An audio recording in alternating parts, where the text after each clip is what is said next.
तो आदाब, नमस्कार, गुड इवनिंग, सत श्री अकाल। एक बार फिर आप तमाम लोगों का स्वागत है क्राइम तक की कहानी के इस एपिसोड में। उम्मीद है पूरी फैमिली अच्छी होगी, अपना ख्याल रख रही होगी, अपनों का ख्याल रख रही होगी। आज की कहानी रोंगटे खड़े कर देने वाली कहानी है। इतिहास के पन्नों से निकली ये वो कहानी है जो अगर एक इतिहासकार ने इसे न ढूंढा होता तो एक ऐसी सच्चाई से हम लोग अनजान होते जो अंग्रेज़ों के ज़माने में जुल्म और सितम की जिसने हद कर दी थी। जलियांवाले बाग की कहानी तो हम सब ने सुनी है, कैसे जनरल डायर जिसने निहत्थे बेकसूर हिंदुस्तानियों पर उस वक्त गोली चलाने का ऑर्डर दिए, लोग अपनी जान बचाने के लिए कुएं में कूद गए। आज की कहानी शायद उस जलियांवाले बाग से भी ज़्यादा खूंखार, उससे ज़्यादा लोगों की मौत की कहानी है। और अफसोस की बात यह है कि इस कहानी पे बरसों पर्दा पड़ा रहा और इस कहानी को खोला भी किसी और ने नहीं, बल्कि एक अंग्रेज़ अफसर ने, लेकिन एक भारतीय इतिहासकार ने इस पर गहराई से जांच की और उनकी कोशिशों के बाद भारत सरकार और बाकी तमाम लोग आए और फिर एक कुएं का रहस्य इस देश के सामने आया। इत्तेफाक से इसको लेकर बातें बहुत हो रही थी पहले से, लेकिन जो फाइनल रिपोर्ट आई है वो शायद आज ही आई है, 28 अप्रैल 2022। कहानी पंजाब की है। कहानी एक ऐसे कुएं की है जिसमें 282 हिंदुस्तानियों, हिंदुस्तानी क्रांतिकारियों को मारकर ऊपर से नीचे कुएं में फेंका गया था और फिर उस कुएं को ढक दिया गया, क्योंकि अंग्रेज़ों को डर था कि अगर इतनी बड़ी तादाद में लोगों के मारने की खबर फैलेगी तो पता नहीं क्या होगा। और अंग्रेज़ों ने दिमाग भी कैसा लगाया, उनके दिमाग बड़े शातिर हुआ करते थे, फूट डालो राज करो टाइप। उन्होंने इस कुएं के सच को बाहर न लाने के लिए, या बाहर कभी ना आए, पहले तो इसे ढका ही, बाद में उसी कुएं के ऊपर एक धार्मिक स्थान बना दिया, एक गुरुद्वारा, क्योंकि उन्हें मालूम था कि हिंदुस्तान के लोग अपने धार्मिक स्थान की कितनी इज्जत करते हैं और इन जगहों को फिर न तोड़ा जाता है न हटाया जाता है, तो हमेशा के लिए राज उस गुरुद्वारे के नीचे ही दफन रहेगा। ये पूरी कहानी आपको सुनाऊं, लेकिन उससे पहले फिर आपको बता दूं कि ऐसी कहानियाँ कुकू FM पर भी आई हैं और FM पर भी, कुकू FM पर भी ऐसी कहानियाँ सुनाई जाती हैं। अलग अलग तरह की कहानियाँ, क्राइम की कहानियाँ, आपके रहस्य की कहानियाँ, रोमांच की कहानियाँ, हॉरर कहानियाँ, बायोग्राफी। तो आप लोगों के जो शौक हैं जैसे कहानियाँ सुनने का, तो कुकू FM पर भी जाकर आप कहानियाँ सुन सकते हैं। डिस्क्रिप्शन में लिंक है, उस लिंक पे जाएं। और क्राइम तक फैमिली के लिए क्राइम 50 भी है, तो इसे पढ़िए और कुकू FM पर भी आप अपनी कहानी सुन सकते हैं। तो अब लौटते हैं आज की कहानी के ऊपर। इस कहानी की शुरुआत होती है 2012 में, 2012, बहुत पुरानी बात नहीं है। पंजाब अमृतसर में एक हिस्टोरियन, एक इतिहासकार जिनका नाम सुरेंद्र कोचर लगातार हिस्ट्री को लेकर शोध, रिसर्च करते रहते हैं। इसी दौरान अचानक उनकी नज़र एक किताब पर पड़ी और ये बहुत पुरानी किताब थी। ये किताब एक अंग्रेज़ अफसर ने लिखी थी और इत्तेफाक से ये अंग्रेज़ अफसर जिसने किताब लिखी, ये 1857 में, आपको याद 1857 की क्रांति, उस वक्त ये अमृतसर में डिप्टी कमिश्नर हुआ करता था और इस अफसर का नाम था Frederick Henry Cooper. Henry Cooper ने एक किताब लिखी और उस किताब का नाम था crisis in Punjab from 10th May until fall of Delhi.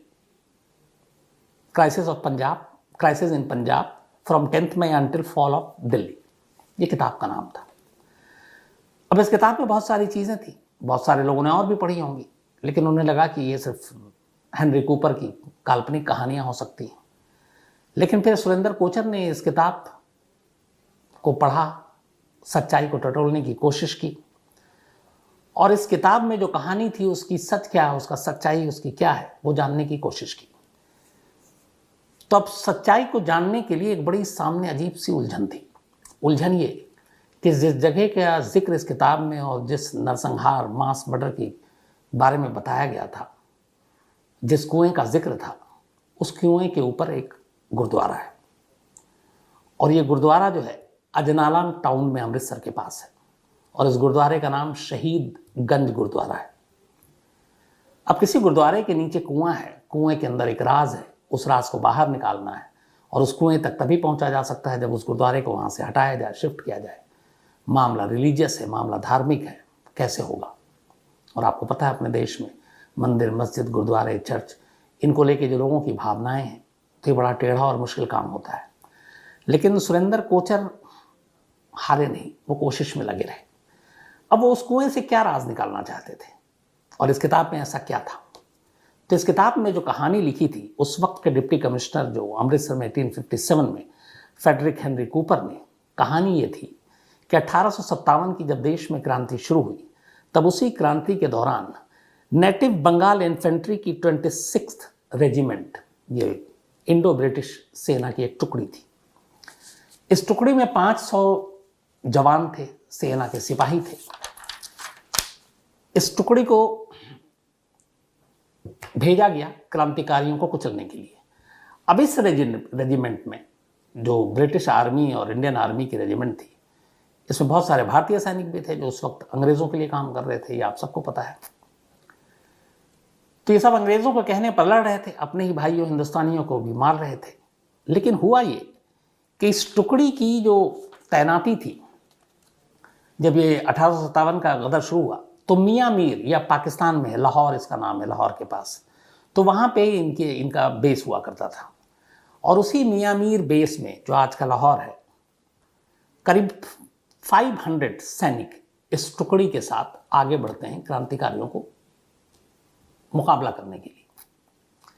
लेकिन हुआ ये कि उस वक्त जो इन लोगों को बंदूक और गोलियां दी जाती थी, तो अंग्रेज़ों ने एक ऐसी हरकत की थी जो इतिहास में भी आप पढ़ेंगे, कि जो गोलियां हुआ करती थी और वो उसको कई बार आप हाथ और मुंह भी लगाते थे, तो उस गोलियों के ऊपर जो ग्रीस हुआ करता था उसकी चिकनाई के लिए, उस वक्त कहते हैं कि बीफ और पोर्क इनका इस्तेमाल किया जाता था। अब बीफ और पोर्क को लेकर बड़ी रिलीजियस सेंटिमेंट्स हैं। मुस्लिम पोर्क नहीं खाते हैं, हिंदू बीफ नहीं खाते हैं, बहुत सारे जो वेजिटेरियन हैं। तो अब वहाँ पे सिपाही हर धर्म के हैं, तो अब सिपाहियों के अंदर इसको लेके बड़ा विद्रोह हुआ कि आप हमारा धर्म भ्रष्ट कर रहे हो। तो उसको लेके ख़ासतौर पर इस मीर मियाँ में जो तैनात सिपाही थे, इनके अंदर गुस्सा आया और इन्होंने अंग्रेज़ों के खिलाफ ही बगावत कर दी। इन्होंने अपने कई अफसरों को मार दिया, क्योंकि अंग्रेज़ इनसे ज़बरदस्ती कर रहे थे कि आपको ये यूज़ करना पड़ेगा, और वो कह रहे हैं मैं नहीं करूँगा क्योंकि ये मेरे धर्म के खिलाफ है। तो इसी दौरान में विद्रोह हो गया, बहुत सारे सैनिक अपने ही अंग्रेज़ अफसरों के खिलाफ हो गए, बहुत सारों को मारा। और इसके बाद बाकी सैनिक ने मार के, अब उन्हें लगा कि अब तो अंग्रेज़ भी मारेंगे, तो बाकी सैनिक मियाँ मीर से भागते हैं और ये रावी नदी तक पहुँचते हैं।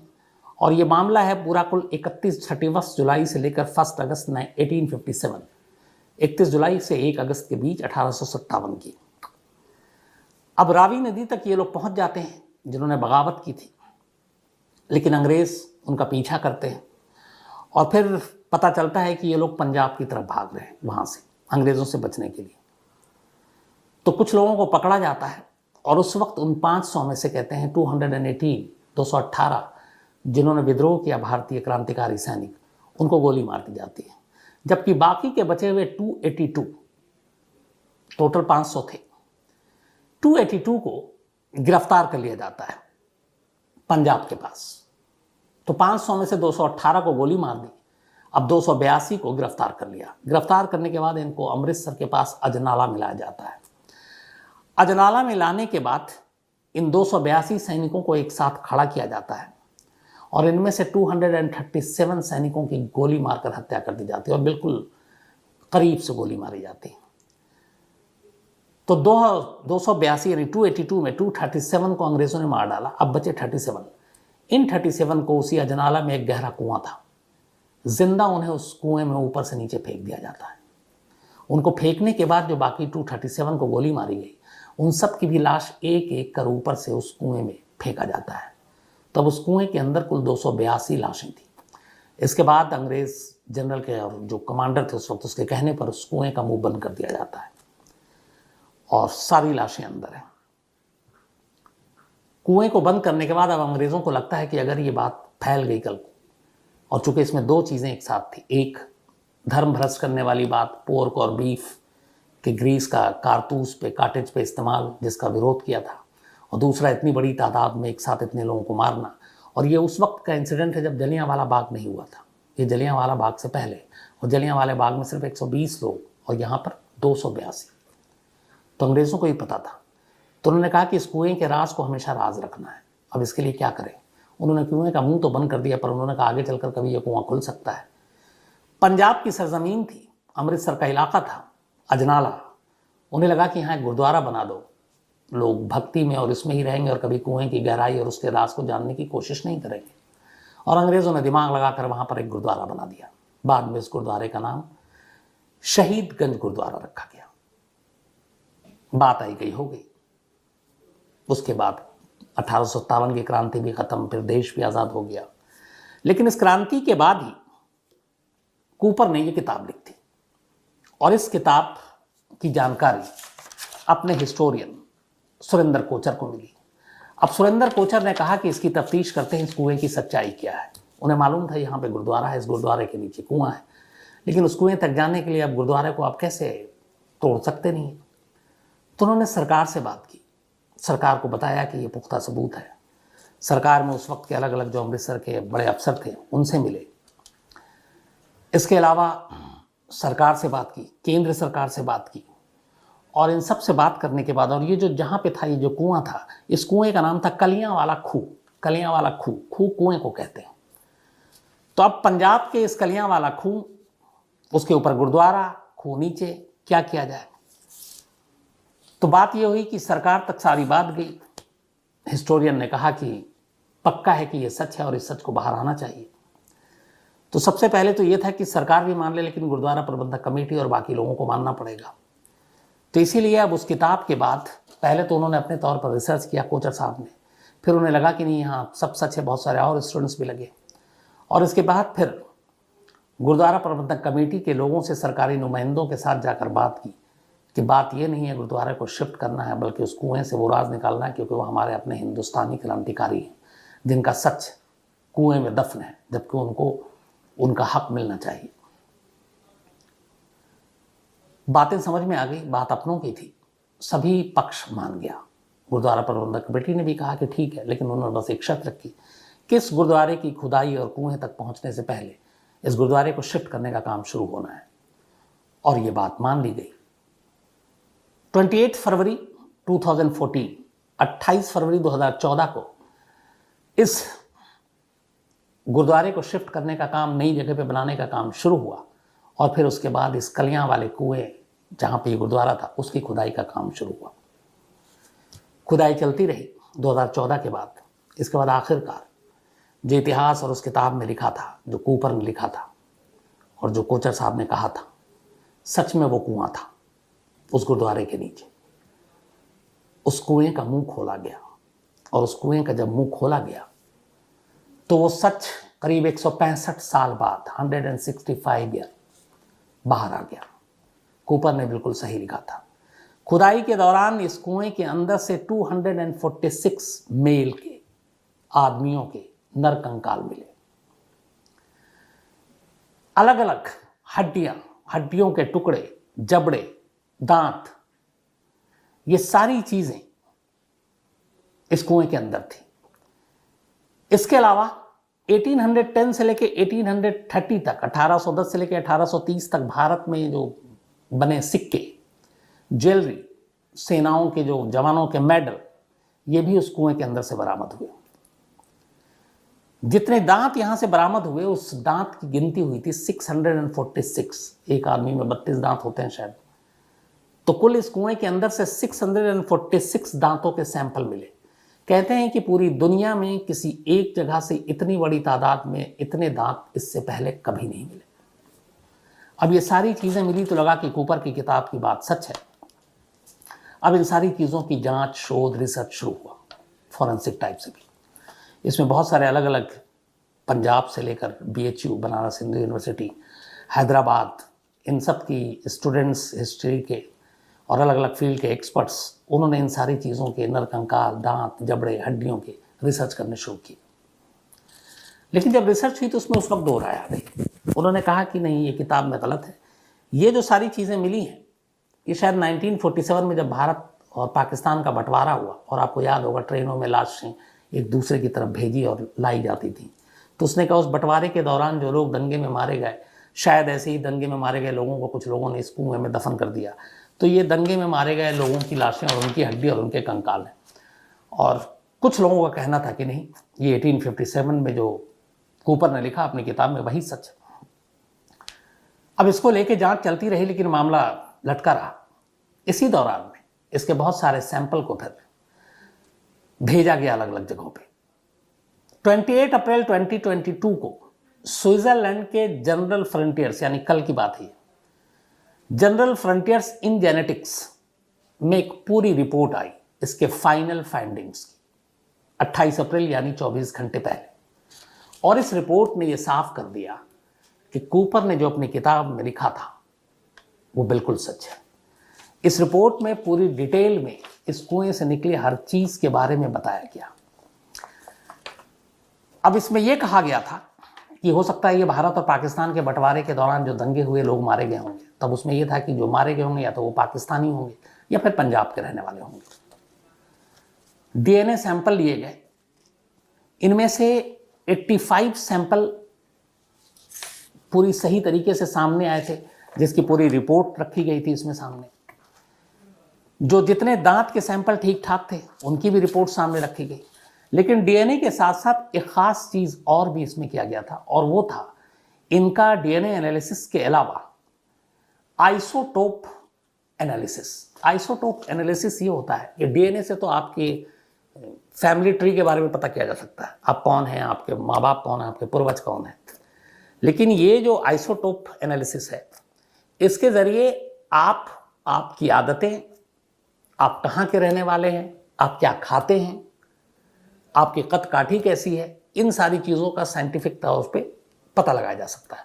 और आइसोटोप में सबसे ज़्यादा जो इंपॉर्टेंट होता है वो ये, चूंकि इसमें आपको बताया इतने सारे दांत के सैंपल मिले थे, दांतों के जरिए, इस टेस्ट के जरिए, आइसोटोप के जरिए ये पता किया जाता है कि जिसके दांत हैं, इस आदमी के रहन सहन, जिंदगी जीने का जो स्टाइल है और खाने पीने का स्टाइल क्या है। इससे पहले भी मैंने कहानी में आपको सुनाई है कि ऐसी चीज़ें पता चलती हैं। तो जो दांत होते हैं हमारे, हम जो भी खाते हैं उसका कुछ ना कुछ हिस्सा, कुछ ना कुछ चीज़ें उस दांत के अंदर रह जाता है, और उस दांत के जरिए, एक टेस्ट के जरिए, ऐसी आइसोटोप के जरिए पता किया जा सकता है कि सामने वाला वेजिटेरियन है, नॉन वेजिटेरियन है, कौन सा फूड खाता है। जैसे देश की बात करें और दुनिया की, हर स्टेट के अलग अलग फूड है। कहीं चावल लोग ज़्यादा खाते हैं, कहीं रोटी खाते हैं, कहीं कुछ ऐसी सब्जियां हैं जो दूसरे स्टेट में नहीं मिलती हैं, कहीं ऐसे फल फ्रूट्स हैं जो बाकी जगह पे उपलब्ध नहीं है। तो इनके ज़रिए आपके खान पान का पूरा पैटर्न पता चल जाता है। और साथ में इन हड्डियों की जो और टेस्ट हुई, उसके ज़रिए सामने वाले का पूरा स्कल, उसकी बनावट, कद काठी कि ये कहाँ का हो सकता है। तो जब आइसोटोप टेस्ट किया गया, इन सारे जो कुएं से बरामद हुआ था, उसमें एक चीज़ सामने आई और फिर ये साफ हो गया कि 1947 के दंगे में मारे गए लोग नहीं हैं जो इस कुएं में थे, बल्कि ये सचमुच 1857 में अंग्रेज़ों के द्वारा मारकर कुएं में फेंके गए लोग हैं। उसकी वजह ये थी कि इस आइसोटोप के ज़रिए ये पता चला कि इसमें से जितने लोग मारे गए, उनके खान पान और उनके कद काठी के हिसाब से जो जानकारी आई सामने, वो ये थी कि या तो यूपी के थे, या बिहार के थे, या पश्चिम बंगाल के थे। इनका पंजाब से कोई लेना देना नहीं था, इनका पाकिस्तान से कोई लेना देना नहीं था। तब ये वहाँ से थे, तो इसका मतलब है कि उसी ब्रिटिश आर्मी की टुकड़ी का हिस्सा थे जिसमें ज़्यादातर लोग बिहार, यूपी और पश्चिम बंगाल से ही इसमें आए थे। इसके अलावा जब इनके स्केलेटन का पैटर्न, उसकी जांच की गई, तो पता चला कि पंजाब या पाकिस्तान में जो लोग मिलते हैं, जो इंसान रहते हैं, उनका इनसे थोड़ा सा अलग कद काठी और ये सारी चीज़ें होता है। ये भी पता चला कि जितने लोग इसमें कुएं से निकले गए, उनकी एज का पता किया गया, तो पता चला कि इनमें से ज़्यादातर की एज 21 से 49 ईयर है, और एवरेज एज निकाली गई 33 ईयर्स। अब ये था कि ये वो लोग हैं, एज के साथ साथ इनकी कद काठी और फिजिक का पता किया गया, तो पता चला सब स्वस्थ थे, तंदुरुस्त थे। तो इससे ये भी क्लियर हो गया कि ये दंगे में मारे गए आम लोग नहीं थे, ये सब सैनिक थे। इसीलिए इनकी कद काठी ठीक थी, इनकी एज भी वही थी जो एक सर्विस में काम करने के लिए ज़रूरी होता, और एवरेज एज 33 ईयर थी। इसके अलावा जो कुएं से सिक्के मिले, मेडल मिले, पता चला कि जो सिक्के थे वो क्वीन विक्टोरिया के थे। 1799, 1806, 1841 और 1853 में बने थे, और 1857 में ये इंसिडेंट हुआ था, तो उससे पहले के थे। 1947 में जो दंगा हुआ उस वक्त के नहीं थे। तो इस तरीके से इन सारी चीज़ों की जांच की गई, और फिर ये पाया गया कि जितने लोग हैं ये वाकई उसी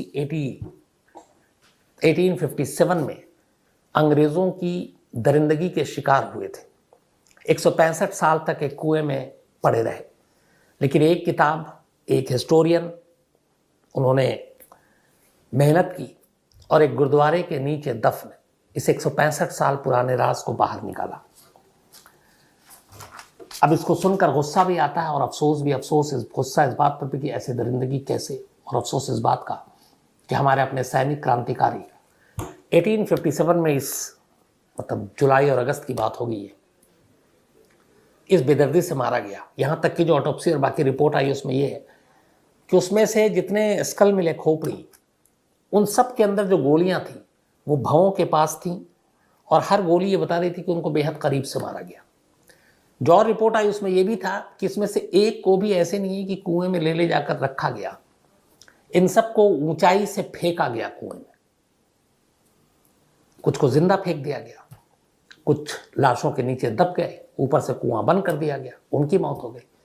तो हर एक को नजदीक से गोली मारी, हर एक को ऊपर से फेंका, और अब आखिरकार ये राज बाहर आ गया कि ये 282 एक गुरुद्वारे के नीचे एक कुएं के अंदर इनका राज दफन था, और इस राज को बाहर लाने के लिए उस गुरुद्वारे तक को शिफ्ट किया गया। लेकिन मेहनत काम आई और इन्हें 282 लोगों का सच सामने आया। अब आगे आने वाले वक्त में ये पता चलेगा कि इन 282 लोगों का जो परिवार है, कहाँ कहाँ से इनका ताल्लुक था, शायद वो भी जानकारी मिले, क्योंकि बहुत सारे लोग देश की आज़ादी में शहीद हुए, बहुत सारे गायब हुए, बहुत सारे गुम हो गए, जिनका आज तक पता नहीं। अब अगर इन 282 लोगों की सच्चाई पता चल जाए और उनकी फैमिली ट्री तक पहुंचा जा सके तो इससे अच्छा और क्या हो सकता है। तो ये थी कहानी, कैसे एक किताब के जरिए एक कुएं में दफन 165 साल पुरानी पहेली या एक राज बाहर आता है, कुछ इंसानों की कोशिशों के नतीजे की वजह से। कहानी खत्म करूं उससे पहले वही अपना सिलसिला। आज रुद्र पाठक, इनका जन्मदिन है, तो हैप्पी बर्थडे रुद्र साहब। और राहुल द्विवेदी ने भेजा है। वीरेंद्र जादवानी जी का भी आज बर्थडे है, तो हैप्पी बर्थडे वीरेंद्र साहब। और इनकी वाइफ गुंजन जादवानी, इसके अलावा नैश और कृषा, इन्होंने भेजा है। अभिषेक कुमार कुशवाहा उन्नाव से आज इनका भी जन्मदिन है, हैप्पी बर्थडे अभिषेक। जया असवाले, इनका भी आज जन्मदिन है, हैप्पी बर्थडे जया जी। और सुरेंद्र, इनकी पत्नी है ये, उन्होंने भेजा। और दर्श नागपुर से। इसके अलावा शगुफ्ता सैयद सलमान, इन दोनों की आज एनिवर्सरी है। तो शगुफ्ता और सलमान साहब, आप दोनों को बहुत बहुत मुबारकबाद। और चलिए फैमिली है तो इसलिए थोड़ा सा एक राज खोल देता हूँ। सैयद सलमान साहब ने जो मेल लिखा कि आज सर मतलब विश करनी है एनिवर्सरी की, तो मेल की जो लाइन थी वो कुछ यूँ थी कि आज मेरी पत्नी शगुफ्ता की एनिवर्सरी है। तो अब समझ में नहीं आया कि शगुफ्ता जी की अकेले एनिवर्सरी कैसे हो सकती है। इन्होंने पत्नी की इन्होंने लिखा है कि शायद 10वीं एनिवर्सरी है। तो अब सलमान साहब कहाँ पे हैं मुझे पता नहीं, तो मजाक है ये, लेकिन आपने थोड़ा जल्दबाजी में लिख दिया होगा। तो पत्नी की नहीं, आप दोनों पति पत्नी की, आप दोनों शौहर और बीवी की ये 10वीं एनिवर्सरी है। तो आप लोग हमेशा अच्छे रहें, खुश रहें। मनीषा सिवास जी इनका, और साथ में मनोज सिवास जी, इनकी भी आज एनिवर्सरी है। तो मनीषा जी और मनोज जी, आप दोनों की बहुत बहुत बधाई। और इन दोनों के बेटे आयुष सिवास ने ये भेजा था। इसके अलावा श्रीनिवास जी हैं पुणे से, इन्होंने लिखा है कि आप कोरोना का भी अपडेट दिया करें। बिल्कुल आपने सही कहा श्रीनिवास साहब, आजकल फिर से मैं भूल गया, आप लोगों को थोड़ा सा फिर से सचेत रहने की ज़रूरत है। कोरोना के केसेस लगातार बढ़ रहे हैं, सुगबुगाहट आ रही है कि क्या चौथी लहर आने वाली है। लेकिन अब तक जो कोरोना सो गया था, लग रहा था कि अब इससे पीछे छूटा, 2-3 साल से ज़िंदगी हराम कर रखी है। आजकल फिर आ रहे हैं 200-300 अलग अलग शहरों में, दिल्ली में भी 200 से ज़्यादा हो गए। तो मुझे लगता है हमें एहतियात बरतने की अभी भी ज़रूरत है, और अपना ख्याल रखें, अपनों का ख्याल रखें। और कोरोना का अपडेट मैं वक्त तक देता रहूँगा। इसके अलावा अर्चिल पांडे हैं, इन्होंने कहा कि क्या पुलिस की तरह कोई क्रिमिनल कंसल्टेंट भी होता है। कई बार अर्चिल साहब पुलिस वाले क्रिमिनल की अलग अलग जो हैं इस फील्ड के बदमाश गुंडे, किसी क्राइम को सॉल्व करने में उनकी भी मदद लेते हैं, और ये अक्सर ऐसा होता है। लेकिन वो कंसल्टेंट नहीं कहलाते, ना उनको कोई पैसा मिलता है, बस ये है कि आप मदद करो कानून की। मयंक रावत है एक स्टोरी की फरमाइश की। इसके अलावा मनीषा राज है, थैंक यू सो मच आपने मेल के लिए। मयंक वानसिया है, एक स्टोरी की फरमाइश इन्होंने भी की है, और एडिलेड में रहते हैं, जो कभी बुलाया भी है इन्होंने, आऊँगा तो ज़रूर मिलूँगा।